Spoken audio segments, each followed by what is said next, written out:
to our first episode of Tell Me Another, a podcast dedicated to telling good stories from history. Stories of genius and folly, compassion and cruelty. Stories from the past that tell us something about who we are, as people with lofty aspirations, yet who sometimes sail too close to the rocks. Instead of sitting around a campfire telling stories of our ancestors, we're coming to you from the History Department of the U.S. Naval Academy, located in Annapolis, Maryland. We are coming with stories to tell, and we hope you'll listen. For our first episode, we have with us in the studio Associate Professor Thomas Burgess, Lieutenant Commander Andy Cox, and Associate Professor Matthew Janique. Today we're going to focus on the life of the American adventurer, Walter Murray Gibson, who started life as the son of humble sheep farmers, but who always imagined himself a creature of destiny. After years of travels and misadventures, he rose to become a self-proclaimed prophet, and in the 1880s, the premier of the independent kingdom of Hawaii. As premier, he's most remembered for trying to establish a confederation of all the islands of the Pacific. He wanted to protect all of Polynesia from further Western imperial encroachment. Yet this only scratches the surface of an amazing life in which he also served as admiral of the Guatemalan Navy, tried to start a new religion, and nearly provoked a war between the United States and the Netherlands.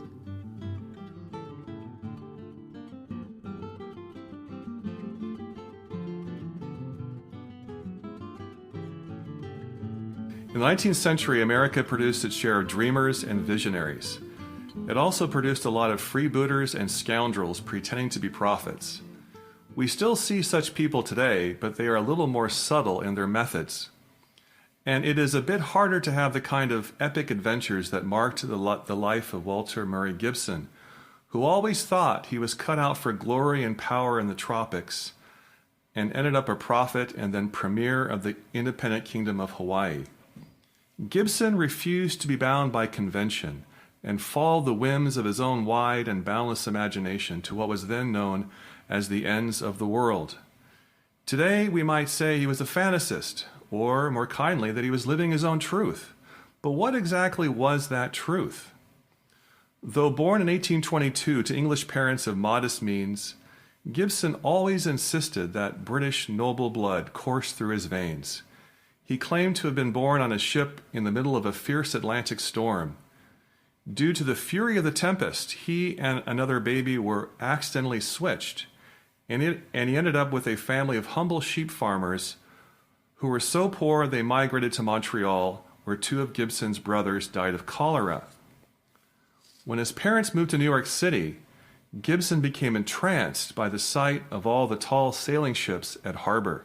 He developed an intense desire to see the world, a desire encouraged by a mysterious uncle, whom Gibson claimed had made a fortune as a merchant in faraway Malaya and chosen Gibson as his heir, and who told his nephew that the Malayan people had traditions of, quote, fair-skinned men from the West who should come with wisdom and great power and who should destroy the robbers of Islam, the evil genii of the woods.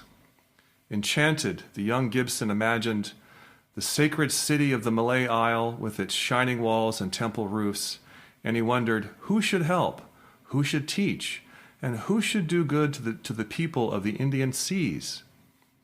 It is not clear if this uncle ever existed.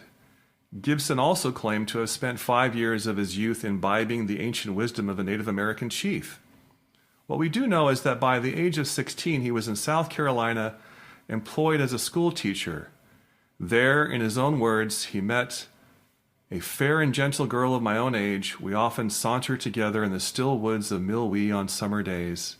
We would rest beneath the dense shade and at the foot of some great tree and talk our boyish and girlish fancies, and then without any thought as to mutual tastes, character, or fitness, or anything that had to do with our future, but listening only to the music of our own voices, to the alluring notes of surrounding nature, and having only our faces to admire, we loved. Long ere I was a man, we were married. With the help of neighbors, Gibson built a 2-room cabin on the Savannah River. Tragically, his wife Rachel died in childbirth, and so at the age of 21, Gibson was a widower with 3 children. Believing himself to be a child of the sea, he left his daughter and 2 sons with Rachel's parents and went off to New York City to offer himself as a seaman. The next few years are shrouded in mystery since Gibson's diaries have not survived, and his memoir is full of tall tales.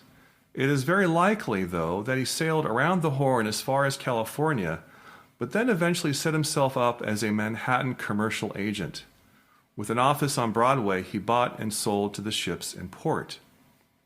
By his late 20s, Gibson was well off and a fixture of New York society, able to clothe himself as the gentleman he always claimed to be. He was tall, dark-haired, with blue eyes and a patrician nose. By all accounts, he was handsome and highly intelligent. Unsatisfied, however, with the life of a man about town, he abandoned his business and traveled to Mexico, visiting ancient Aztec and Mayan sites along the way. He later claimed to have been saved from plunder and murder by an old Aztec whose beautiful daughter gave him a blood-red amulet for protection on his onward journey. After Gibson's return to New York City in 1851, a Guatemalan general furnished him funds to buy a warship that would form the nucleus of a new Guatemalan navy. As admiral, Gibson would sail the ship to Central America and deliver a cargo of contraband weapons to the fledgling republic. Outwardly, he was still a man about town, appearing in his fancy carriage at the theater and with adoring young ladies on his arm. Secretly, he was shopping around for a ship. Eventually, he purchased a 94-foot American Navy surplus man of war, which he named Flirt, and had refurbished, caulked, and repaired. He hired a crew and secretly stockpiled arms, ammunition, and surplus U.S. Navy cannon pieces. At almost 30 years of age, Gibson felt he was finally striking out as the creature of destiny he always knew he was. That's a great beginning to our story. Honestly, Thomas and Andy, before researching for this podcast, I'd never heard of this guy. And yet he seems to kind of encapsulate this amazing 19th century world where the world is shrinking on the one hand through mass transit, mass communication. On the other hand, it's still a wide open world. You haven't got the kind of bureaucratic or official structures yet that would close down on these type of adventurers. But I can't escape this kind of nagging sense at the back of my mind that it's also a dual world as well. This is an imperial world. This is a world of racial hierarchies and colonial exploitation. And I'm sure we're going to come back to that for sure. The way he tells his story of his birth is just incredible. Like, it's funny that people going places seem to feel like they need to have already come from somewhere. So Gibson's claiming that, he's accidentally switched at birth, and this explains, why he can end up as the son of sheep farmers when he's really of royal blood. And it just strikes me as amazing that here's a guy who's obviously done quite successfully for himself, and yet he needs that story, that myth in the back of his mind. Yeah, that's a really interesting observation, Matthew. It seems that, yes, while American society was without a titled nobility, that did not quench the desire for status and privilege that only noble blood could offer. And I think also, at the time, having an auspicious origin story was a license to dream. If you came from somewhere, you were going somewhere eventually. You might have misadventures, but you were on your way somewhere, and you would conform to the destiny of your birth somehow. I think that's what he had in mind. I also really enjoy this story.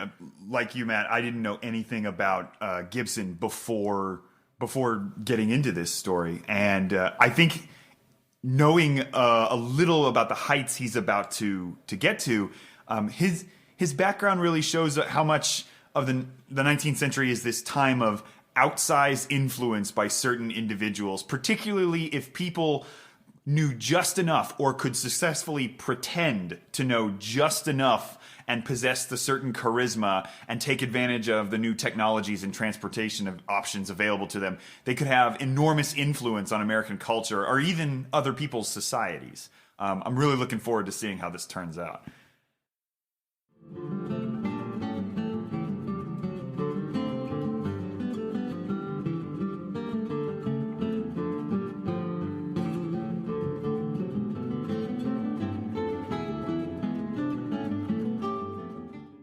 And we're back. Thomas, can you take the story forward for us? So Gibson was almost ready to sail when the Coast Guard boarded his ship and impounded all his firepower. On the suspicion that Gibson was a gun runner, the Flirt was forbidden to sail. Nevertheless, under cover of darkness, Gibson set out with an 11-man crew and managed to escape New York Harbor unnoticed. By now, he had no intention of sailing for Central America. He was no longer Admiral Gibson, and the Flirt was no longer the flagship of the Guatemalan Navy. Instead, the Flirt was now his and carrying a cargo of 80 tons of ice that, if sold in Brazil, could make Gibson a wealthy man. Yet the voyage of the Flirt was marked by sickness, mutiny, and misadventure. After days of rough seas, it became more and more obvious that they were completely adrift, with no idea of where they were. The crew held the skipper at knife point, and Gibson was forced to leave his sickbed and restore order. Landing in Cape Verde, the Portuguese authorities suspected Gibson of being a freebooter and privateer. Talking his way out of a jam, Gibson managed to set sail only to discover a spiteful crew member had destroyed the ship's chronometer and other nautical instruments. Sailing blind, they made it to a Brazilian port of Maceió, where only 2 of 80 tons of ice were left to sell. In a drunken brawl, the shipmaster stabbed the first mate, and the Brazilians arrested Gibson's entire crew. It was at this low point that Gibson decided to sail on to Sumatra, where, he said, his mysterious and wealthy uncle had died and left him a vast inheritance. With a new crew and new instruments, Gibson set out on a 3-month circuit of the South Atlantic and Indian Ocean, stopping only for fresh water and provisions. The Flirt passed through the Sunda Strait between Java and Sumatra and landed at Mentok, which proved to be a terrible mistake. Mentok was what Paul Bailey calls the great tin depot of the Dutch colonial empire, a jealously guarded, spy-ridden, and sensitive port. The Dutch authorities were immediately suspicious of Gibson, who carried no cargo and commanded an out-of-date gunboat. Was he just an eccentric tourist with too much money and time on his hands? Or was he trying to stir up trouble among the Sumatran princes? The Dutch monitored Gibson's every move. They planted spies on his ship. After all, only a few years before, an Englishman named James Brooke had landed in Borneo and managed to convince natives of that island to rebel and accept his authority as the Rajah of Sarawak.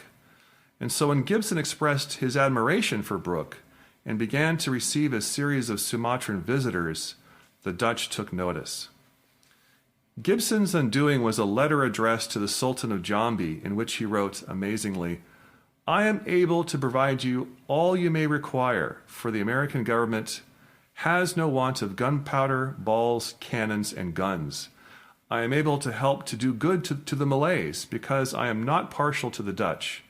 If possible, I will exterminate all the Dutch. Within a few days I shall be with you. I will then be able to take possession of this state. I, myself, and all my officers send you a great many salutations."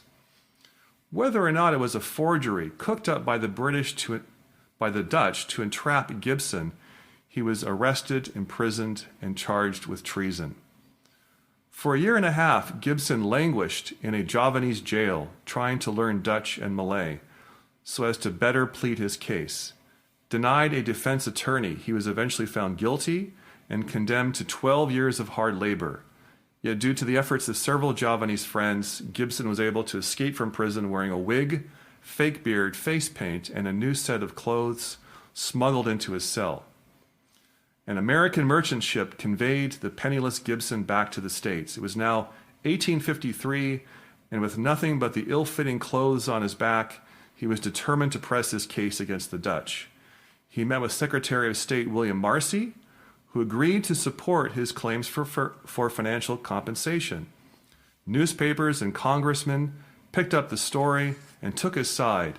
If the Dutch refused to cooperate, the New York Herald called for the seizure of their Caribbean island colony of Curaçao. Gibson, for his part, demanded armed reprisals against the Dutch. Attempting to impose further pressure, he made a tour of European cities, but ended up penniless once again, this time in Liverpool. He showed up at the office of the American consul, the famous author Nathaniel Hawthorne, and begged for funds to get across the Atlantic. Hawthorne had seen his share of American vagabonds and drunken sailors. Gibson, though, was, quote, a gentleman of refined manners, handsome figure, and remarkably intellectual aspect.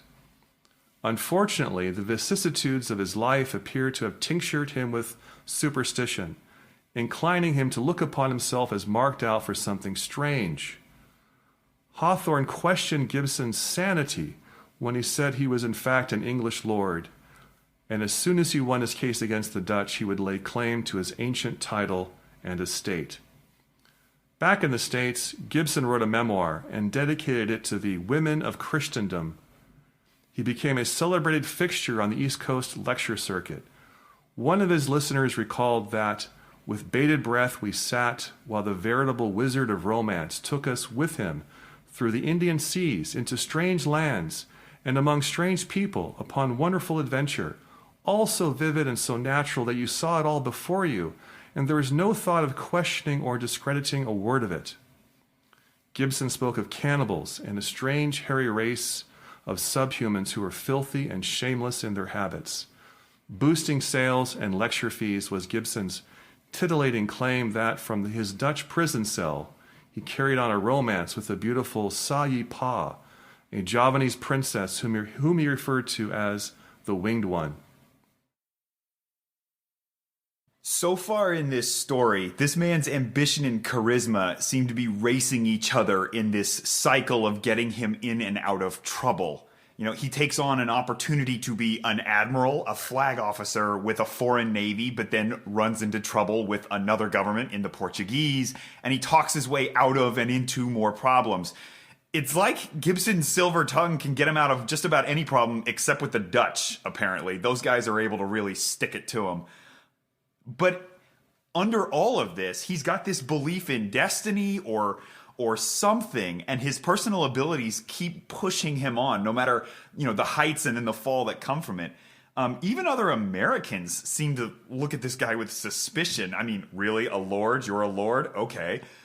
But he's so charismatic. He's able to just kind of float over almost anything. It's fascinating. Yeah, it's incredible. I read somewhere that Sam Neill played him in a movie, and I can kind of see that. But there you go.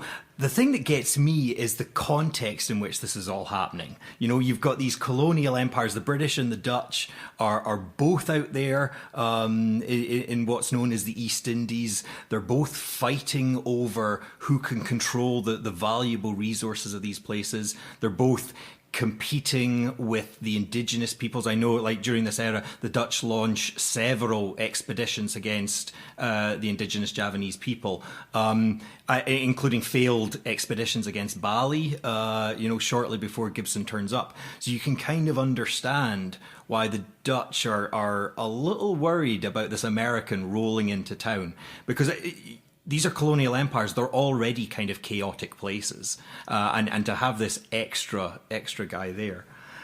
I also wonder about the context of this self-made man. Andy, like that's a great point about just his ambition, his drive. But I also wonder, like, to what extent is the audience for this really driving the story? You know, in the 19th century, you've got all of these people that want stories of adventure, want stories of heroism, want stories of triumphing against the odds. You've also got this sense that you need to somehow go out there and help, quote unquote, civilize the world and bring it to order. It gets me wondering, you know, is Gibson product of that? Is he a driver of that? I just don't know. That's great, Matthew and Andy both. I would love to know what books Gibson read and which formed his worldview. Certainly he was aware of James Brooke, and certainly he wrote his memoir. He had a certain formula in mind he was following, and he had a pretty sophisticated understanding of his audience and what they wanted to hear. They wanted to hear about exotic lands and Javanese princesses, romance in the tropics, strange creatures, evil Dutch colonial officials. So he packed his memoir with as much punch as he could muster. And as you pointed out, he catered to the racist tropes of the time and how people imagine the world from the East Coast of the United States. Which brings up an interesting point, and that is that Gibson saw himself already as a kind of protector of native peoples from European imperialism. But in allegedly protecting these people, he himself would, he hoped, achieve his fantasy of becoming a king. And this perspective was readily accepted among his American audience, who didn't see the U.S., yet at least, as an imperial power, with colonies overseas, but rather as a society capable of producing remarkable men with ambitions of saving the world, and in doing so becoming sort of like father figures to the non-white peoples of the world. You've also got this like amazing ambiguity there as well, because people like Brooke, he's widely criticised in Parliament for drawing the British Empire into a place that the leadership of the British Empire does not think Britain should be, and yet he's lauded in public for his success as the ruler, as the Sultan or the Raja. So it's just amazing.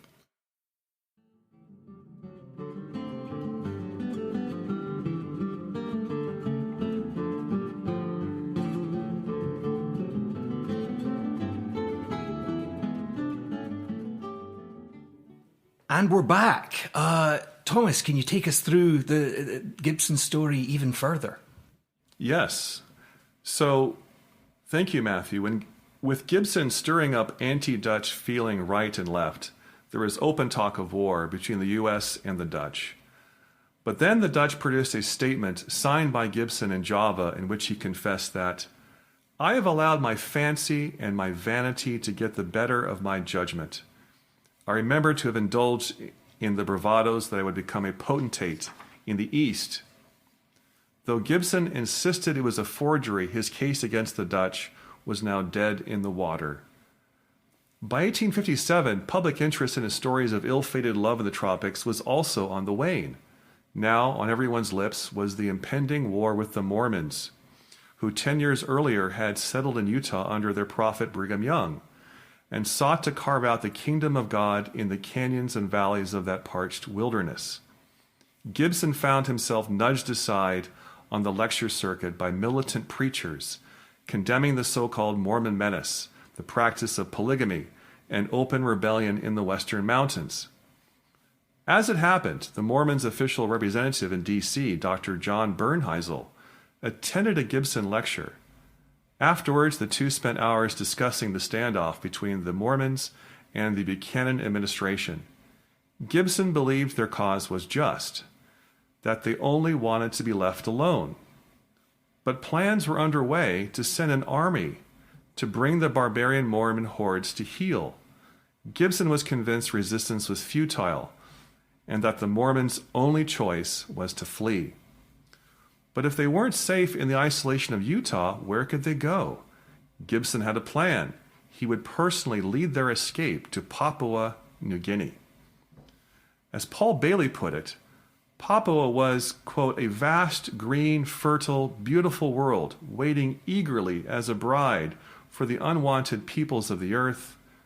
There the Mormons could marry as many wives as they wished and rule their new homeland under the laws of their church and the courts of their faith, unhindered, undisturbed."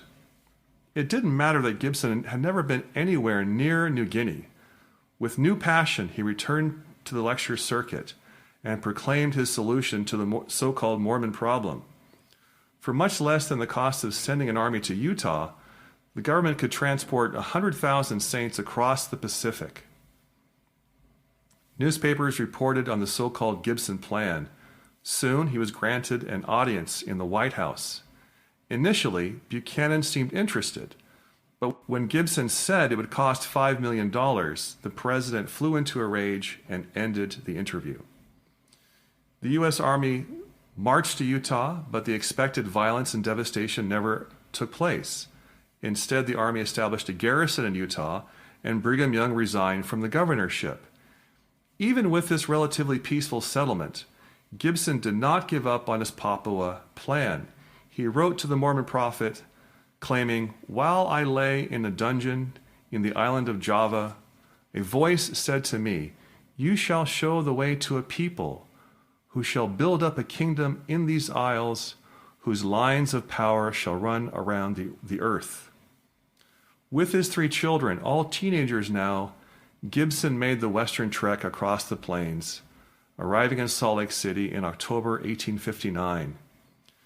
Gibson was confident that he could convince Brigham Young of the wisdom of exchanging his mountains, valleys, and arid wastes for a beautiful green island in the South Seas. Thus, just shy of 40 years of age, Gibson had started a family, won and lost a fortune, traveled the world, written a memoir, deceived people right and left, and failed to incite an insurrection. Even though he'd experienced nothing but suffering and humiliation in the South Seas, they were still his lodestar. You know, your earlier comment that Gibson really knows his audience, I find is increasingly on point. It's not just that he's got these stories. He has ready audiences for his ideas, his pitches, his experiences. The fact that he becomes a respected lecturer and goes on tour talking to Americans who are interested in learning about lands abroad and parts unknown and other subjects, things that he actually doesn't know that much about, except maybe being imprisoned in Java, was both an interesting historical description and yet, I have to admit, also uncomfortably familiar to our own times when thinking about people's vulnerability to charismatic figures. I was trying to come up with comparisons to his life, and the 2 people that sprung to my mind so far for him at this point are like P.T. Barnum or Elizabeth Holmes, the CEO of the notorious Theranos Company. How a businessman, a sailor, and a lecturer suddenly just decides that he's got the best idea to relocate the Mormons, of which he is not one, to another territory of which the U.S. and himself have no experience or jurisdiction over. And he makes the case to the president. All of this experience, it makes me wonder if Gibson's history actually tells us more about him, the man, or rather if he is more of a lens through which I'm learning more about 19th century American society and culture in general. That's wonderful, Andy. There's so much to say there in response. Yes, only in 19th century America could someone like him exist. It's like taking a tour through American society in the 19th century. Gibson is pulling this string here and that string there, playing to different audiences, and engaging in myth-making on an epic scale. It's a remarkable tour de force. I don't believe a lot of his tall tales. I don't believe that a Javanese princess fell in love with him from his Dutch prison cell. I just don't think a prison cell is typically the key to a woman's heart.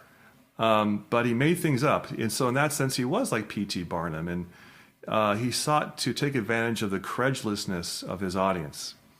And before we take pride in imagining ourselves less credulous now, I don't think we are personally, but that's another story. But you compared him to P.T. Barnum. Another comparison is to Teddy Roosevelt, who also led an epic life. He was a social reformer, cattle rancher, rough rider, president, Amazon rainforest explorer. But I like to think of Gibson also as a kind of Icarus who flies too close to the sun. But by all accounts, he came off as extremely polished and intelligent, a respectable gentleman with a southern brawl that captivated audiences, a velvety speaker who just understood how to speak to people. And even when they thought he was only half sane, they didn't want him to stop telling his stories. But I want to kind of push back on some of this, because of course, yes, he to a certain extent succeeds. Yes, this is a classic 19th century American story. Yes, it tells us so much about 19th century America. That's great. But it's also a very rare story. And when I'm thinking of Gibson, the people I'm thinking of personally are the thousands who came to America in the 19th century and didn't have that successful narrative, weren't able to carve out the space for their own narratives. You know, Gibson's really lucky in getting to tell his own story. And it's an amazing story, but I'm thinking of all those immigrants that came in and didn't quite reach the heights that Gibson did. I wonder how many of those people you're talking about looked at people like Gibson for exactly that same sort of effect. That's who I want to become. I know I want to be Steve Jobs. Yeah, from what I've read about Gibson, he was disaffected from his family. And I think that they very much did not become these larger-than-life personalities that Gibson became. And that may have been part of the problem from Gibson's perspective. He just could not imagine the thought of being somehow conventional, quote unquote. He had to be something spectacular in his own imagination. So that may be part of the story there. I'd like to ask at this juncture, what about his kids? He's finally reunited with them and they're all teenagers and he whisks them away to Utah and then whatever is going to come next. What did they think about their father? That's a great question. Yeah. He had 3 children. A daughter, Tallulah, was her name. And by all accounts, he was close to her. He had a good relationship with her. And we'll hear more about her in later episodes to come. We have 2 more episodes to come. He had a more indifferent relationship with his 2 sons. They also feature in later episodes. But he basically took his 3 children in hand once they reached their teenage years. I think in part because he didn't want to let them become what he had escaped. He didn't want them to be sheep farmers or backwoodsmen. He wanted them to have, pie in the sky ambitions. And the only way that he could give them those ambitions was to have them tag along with him as he searched for the stars, so to speak. But more on that in later episodes. Thank you for tuning in to our first episode of Tell Me Another. We hope you liked what you heard and want to join us again. In our next episodes, we'll see Walter Gibson, the romantic dreamer and conman, rising to new heights, first as a prophet and then as premier of the Kingdom of Hawaii.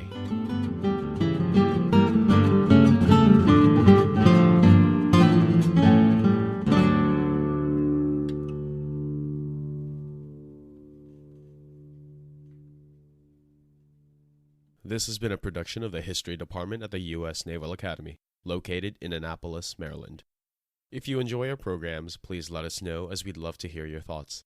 You can reach us on Twitter and Instagram at USNA History, and our email is historyproductions-group@usna.edu. For more information about the History Department at the Naval Academy, please visit usna.edu/history.